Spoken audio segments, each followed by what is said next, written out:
Hey guys, it's Caleb. I'm sitting inside of the GMC Acadia Denali. As it dings that my seatbelt isn't buckled. But this time I'm going to be showing you how to customize and really use every bit of your steering wheel, as there's a lot of new buttons and changes from the previous generation.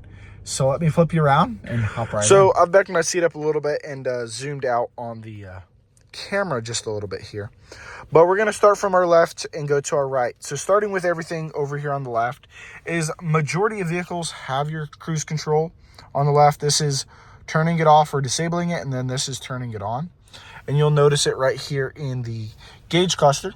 And then of course you'll set your speed by going up or down on this. Well, set is down, and then you can resume or speed up going through there. Now we turn it off or on, and you'll see it in the distance, and then this cancels it once again.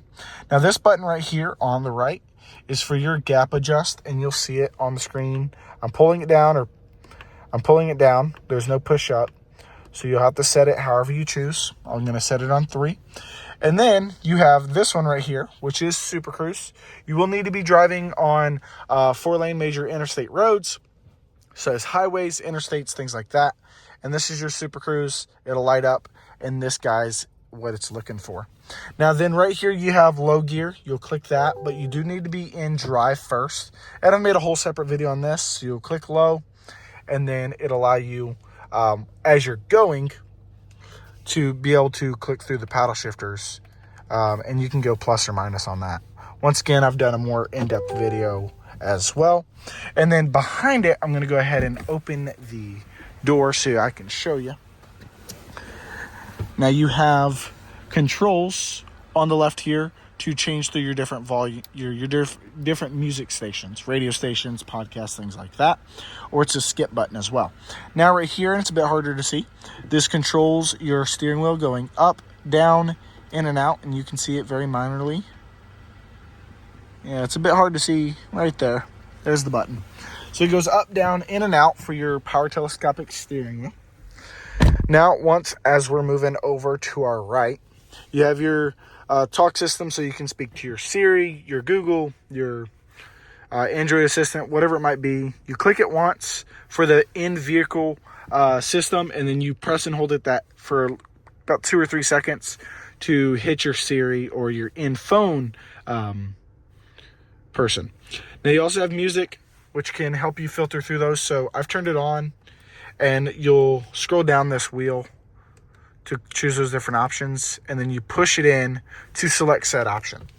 Now let me switch this again. We're going to go ahead and put it on Sirius XM, and I'll go ahead and mute it for now. Next, we have you can hang up or answer phone calls this way, and it's also good for muting or unmuting your system instead of pressing this button all the way over here on the side. Now you also have heated steering wheel, which is a nice convenient feature. On a lot of GM vehicles, it's been over here on the left, but once you get Super Cruise, the button just kind of moves everywhere. So they've got Super Cruise on the left and your heated steering wheel on the right. And then this last button here, you can filter through your different stations, not really stations, but customizations on your screen.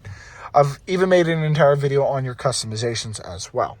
The last and final thing on the steering wheel is over here on your left. Now, to show you, you have minus and plus on the paddle shifters, which I've showed you, but over here you can actually change the volumes. Same as the button on the left, which is for moving through your stations and things like that, as I show you there. Whatever's pre-saved, and then over here on the right is for your volume as it turns up the music, but you can see right there. Like I said, there's a lot of different buttons, a lot of different features, and it's a little bit dark, so it's hard to see some things. But overall, hopefully that answers every question based on the steering wheel. Let me know if y'all need anything else, kind of going over it a little bit more in depth, things like that. I do want to say thank y'all again for watching, as I can't express how much I appreciate it enough. But once again, thank y'all for watching. I'll see y'all soon.